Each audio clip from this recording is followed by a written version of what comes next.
আসসালামু আলাইকুম। অ্যাটলাস কোপকো কম্প্রেসারের এই এইচটি যে এলিমেন্ট আছে এই এলিমেন্টের এই ব্যাক হোল দিয়া পানি পড়ে। তো দেখেন ফোঁটা ফোঁটা পানি পড়তেছে, এই স্ক্রুর এখান দিয়ে পানি পড়তেছে। তো এই সমস্যাটা কী কারণে হয়েছে সেটা দেখার জন্য, কারণ এই সাইডে কিন্তু পানি যাওয়ার কোনো লাইন নাই। তো এইখানে যেহেতু অয়েল থাকে কিন্তু এই সাইড দিয়ে আসতেছে পানি। তো এই জন্য আমি ডিসপ্লেতে দেখাচ্ছি, ডিসপ্লেতে চেক করলাম, দেখি এখানে যে কনডেন্সের ড্রেন আইসি ড্রেন যেটা, এটা ভালোভাবে কাজ করতেছে না। দেখেন এখানে হচ্ছে ওপেন হচ্ছে, ক্লোজ হচ্ছে, একবার দেখাইতেছে পানি আছে আর একবার দেখাইতেছে পানি নাই। তো এই সমস্যাটা হওয়ার জন্যই এখান দিয়ে পানি আসতেছে, কারণ প্রপার পানিটা ড্রেন হইতেছে না।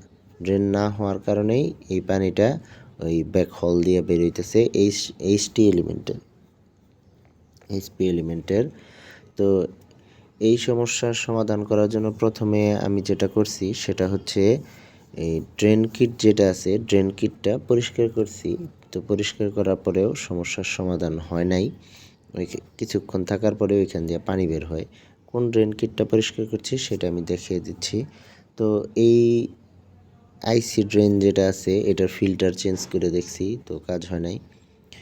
তো এরপরে আমি যেটা করছি সেটা হচ্ছে এই ফিল্টারটাও চেঞ্জ করছি। এই যে ওয়াটার যে ফিল্টার আছে, ফিল্টার ওয়াটার, এই ফিল্টারটাও চেঞ্জ করছি, এরপরেও কাজ হয় নাই। তো এই সমস্যাটার জন্য আমি পরে সেন্সরটা চেঞ্জ করে দিছি। সেন্সর চেঞ্জ করার পরে সমস্যাটার সমাধান হয়ে গেছে।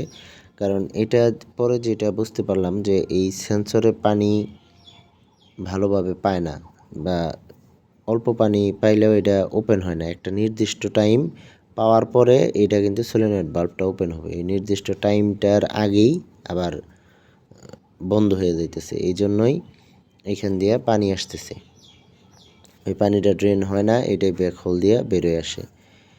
পরে এটা চেঞ্জ করার পরেই ঠিক হয়ে গেছে। আশা করি আপনাদেরও যদি এই টাইপের সমস্যা হয় তাহলে সেন্সরটা চেঞ্জ করতে পারেন। দেখেন এই সেন্সরের লেভেল কিন্তু একবারে এই ড্রেন কিটের নিচে। তো এখানে থাকে ফিল্টার, এই ফিল্টারের নিচে থাকে উপরে থাকে এই সেন্সরটা। যদি এটা ভালোভাবে না পায় তাহলে এই সমস্যাটা হয়। তো আমি আসলে আমার এক্সপিরিয়েন্সটা আপনাদের সাথে শেয়ার করলাম। যদি ভালো লাগে তাহলে অবশ্যই আমার চ্যানেলটি সাবস্ক্রাইব করবেন। আর যদি আপনাদের কোনো মতামত থাকে তাও জানাবেন। আর যদি কোনো হেল্প লাগে তো আমার সাথে যোগাযোগ করতে পারেন। আমি যথাসম্ভব চেষ্টা করব আপনাদের সহযোগিতা করার জন্য। ধন্যবাদ।